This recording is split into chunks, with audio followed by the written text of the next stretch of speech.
Hi hello ನಮಸ್ಕಾರ, welcome back to my channel. ಎಲ್ಲರೂ ಚೆನ್ನಾಗಿದ್ದೀರಾ? ನಾನು ತುಂಬ ಚೆನ್ನಾಗಿದ್ದೀನಿ. ಸೊ ನಾನು ಇವತ್ತು ನಿಮಗೆ ಒಂದು ಸ್ಪೆಷಲ್ ಆಗಿ ದಿಢೀರ್ ಚಕ್ಲಿ ಹೇಗಪ್ಪ ಮಾಡೋದು ಅಂತ ತೋರಿಸ್ತೀನಿ. ಅತಿ ಸುಲಭವಾಗಿ ಮಾಡೋದು. ಈ ವಿಡಿಯೋನ ಫುಲ್ ನೋಡಿ. ಮೊದಲನೇದಾಗಿ ಹಚ್ಚ ಖಾರದ ಪುಡಿ, ಜೀರಿಗೆ, ಸಣಗಾಳು, ರುಚಿಗೆ ತಕ್ಕಷ್ಟು ಉಪ್ಪು, ಕರಿ ಎಳ್ಳು ಹಾಗೂ ಕರಿಬೇವು, ಇಷ್ಟು ಇಂಗ್ರೀಡಿಯೆಂಟ್ಸ್ಗಳು ಬೇಕಾಗುತ್ತೆ. ಸೊ ಮೊದಲನೇದಾಗಿ ನಾವೇನಪ್ಪ ಮಾಡಬೇಕು ಅಂದ್ರೆ, ಒಂದು ಪಾತ್ರೆಗೆ ನೀರನ್ನು ಹಾಕಿ ಇದನ್ನು ಚೆನ್ನಾಗಿ ಮಳ್ಳಿಸ್ಕೊಂಡು ಈ ರೀತಿ ಬಬಲ್ಸ್ ಬರೋ ಥರ ಮಳಿಸ್ಕೊಂಡ್ಬಿಟ್ಟು ನಾವೇನು ಮಾಡಬೇಕು, ಅದನ್ನು ಸೈಡಲ್ಲಿ ಎತ್ತಿಟ್ಕೋಬೇಕು.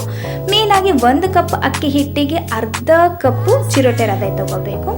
ತದನಂತರ ಈ ಚಿರೋಟೆ ರವೆಯನ್ನು ಹಾಕಿ ಒಂದು ಬೌಲಲ್ಲಿ, ಆಮೇಲೆ ನಾವು ಕುದಿಸಿರುವಂತಹ ನೀರನ್ನು, ಬಿಸಿ ನೀರನ್ನು ಹಾಕಿಬಿಟ್ಟು ಇದನ್ನು ಚೆನ್ನಾಗಿ ಕಲಿಸ್ಬೇಕು. ಇದು ಹೇಗಿರಬೇಕು ಕ್ವಾಂಟಿಟಿ ಅಂದರೆ, ತುಂಬ ದಪ್ಪಾಗಿ ಕಲಿಸ್ಬಾರ್ದು, ಗಟ್ಟಿಯಾಗಿರಬಾರ್ದು, ಒಂದು ಮೀಡಿಯಂ ರೇಂಜಲ್ಲಿ ನಾವು ಕಲಿಸ್ಬೇಕು. ನೀವು ನೋಡ್ಕೊಂಡು ಎಷ್ಟು ಅದ ಬೇಕು. ಸೊ ಅದಾದಮೇಲೆ ಈ ರೀತಿ ಅದನ್ನು ಚೆನ್ನಾಗಿ ಕಲಿಸಿ ನಂತರ ಇದನ್ನು ಒಂದು 10 to 15 ಮಿನಿಟ್ಸ್ ಬಿಟ್ಟರೆ ಸಾಕಾಗುತ್ತೆ.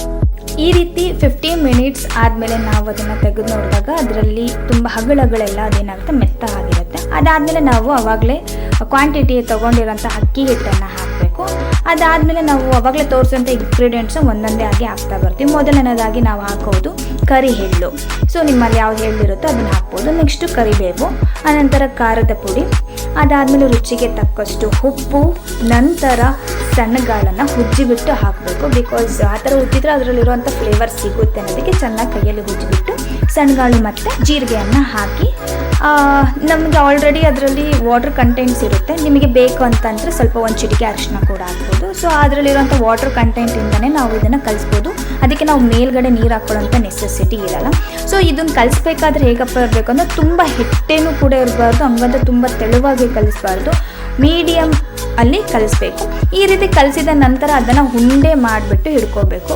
ಉಂಡೆಗಳನ್ನು ಮಾಡ್ಕೊಂಡು ಇಟ್ಕೊಂಡಿದ್ರೆ ಸುಲಭವಾಗಿ ನಾವು ಚಕ್ಲಿನ ಮಾಡಲಿಕ್ಕೆ ಈಸಿ ಆಗುತ್ತೆ.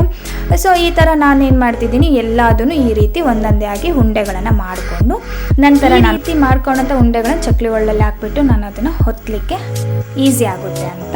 ಸೊ ಈ ರೀತಿ ನಾವು ಚಕ್ಲಿ ಒಳ್ಳಲ್ಲಿ ಹಾಕ್ಬಿಟ್ಟು ನಾವು ಒತ್ತಬೇಕು. ಇದು ಹಳೆ ಕಾಲದ್ದು, ನಮ್ಮ ಹಳೆ ಕಾಲದ ಚಕ್ಲಿ ಒಳ್ಳು. ಸೊ ಹಾಗಾಗಿ ನಾನು ಚಕ್ಲಿ ಒಳ್ಳಲ್ಲಿ ಒತ್ತುತ್ತಾ ಇದ್ದೀನಿ. ಸೊ ನೋಡ್ತಾ ಇರ್ಬೋದು, ತುಂಬ ಗಟ್ಟಿ ಆದ್ರೂ ಬರಲ್ಲ, ತುಂಬ ಮೆದುವಾದರೂ ಕೂಡ ತುಂಬ ಕಷ್ಟ ಆಗುತ್ತೆ. ಸೊ ಆದ್ರೂ ಕಷ್ಟಪಟ್ಟು ನಾನು ಹಾಗೂ ಹೀಗೂ ಮಾಡಿ ಹೊತ್ತಿದ್ದೀನಿ. ಬಿಕಾಸ್ ಚಕ್ಲಿ ಒಳ್ಳೆ ತುಂಬ ಹಳೆಯದಿರೋದ್ರಿಂದ ಸ್ವಲ್ಪ ಹೊತ್ತಲಿಕ್ಕೆ ಪ್ರಾಬ್ಲಮ್ ಆಯಿತು. ಅದ ನಂತರ ಕಾಯ್ತಿರುವಂಥ ಎಣ್ಣೆಗೆ ನಾವು ಒಂದೊಂದೇ ಚಕ್ಲಿಗಳನ್ನು ಬಿಡ್ತಾ ಹೋಗಬೇಕು. ಸೊ ಇದನ್ನು ತುಂಬ ಡೀಪ್ ಫ್ರೈ ಅಂತಂದಲ್ಲ, ಒಂದು ರೇಂಜಿಗೆ ಇದರಲ್ಲಿ ಇರುವಂಥ ಗುಳ್ಳೆಗಳು ಇರುತ್ತಲ್ಲ, ಅದು ಸ್ವಲ್ಪ ಕಡಿಮೆ ಆಗಬೇಕು. ಆ ರೇಂಜಿಗೆ ನಾವು ಏನು ಮಾಡಬೇಕು, ಈ ಚಕ್ಲಿನ ಚೆನ್ನಾಗಿ ಇದರಿಂದ ಬಾಡಿಸ್ಕೋಬೇಕಾಗುತ್ತೆ. ಬಿಕಾಸ್ ಯಾಕಂದರೆ ಇದು ಕರಿಬೇಕು ಅಂತ ಅಂದಾಗ ಹೇಗೆ ಇರುತ್ತೆ ಅಂತಂದರೆ, ಇದರಲ್ಲಿರುವಂತಹ ಒಂದು ಸ್ವಲ್ಪ ನೊರೆ ಎಲ್ಲ ಕಮ್ಮಿ ಆದರೆ, ಗುಳ್ಳಿ ಬಬಲ್ಸ್ ಎಲ್ಲ ಕಮ್ಮಿ ಆದಾಗ ಆಲ್ಮೋಸ್ಟ್ ಚಕ್ಲಿ ಬೆಂದಿದೆ ಅಂತಾರೆ. ಈ ರೀತಿ ನಾವು ಮಾಡಿಕೊಂಡು ನೆಕ್ಸ್ಟ್ ಆ ಚಕ್ಲಿನ ಎತ್ಕೋಬೇಕು. ನೀವು ನೋಡ್ತಾ ಇರ್ಬೋದು ಎಷ್ಟು ಚೆನ್ನಾಗಿ ರೆಡಿ ಆಗಿದೆ ದಿಢೀರ್ ಚಕ್ಲಿ ಅಂತ. ಸೊ ಇದನ್ನು ತುಂಬ ಎಕ್ಸೈಟ್ಮೆಂಟ್ ಆಗಿತ್ತು, ಬಿಕಾಸ್ ಯಾಕಂದರೆ ಚೆನ್ನಾಗಿ ಬರುತ್ತಿಲ್ಲ ಅಂತ. ಮುರಿದ ತಕ್ಷಣ ಇಷ್ಟು ತುಂಬ ಸಾಫ್ಟ್ ಇತ್ತು ಅಂದರೆ, ಮುರಿದ ತಕ್ಷಣ ನಮಗೆ ಅಷ್ಟು ಪುಡಿ ಆಗ್ತೈತೆ, ಅಷ್ಟು ಚೆನ್ನಾಗಿತ್ತು.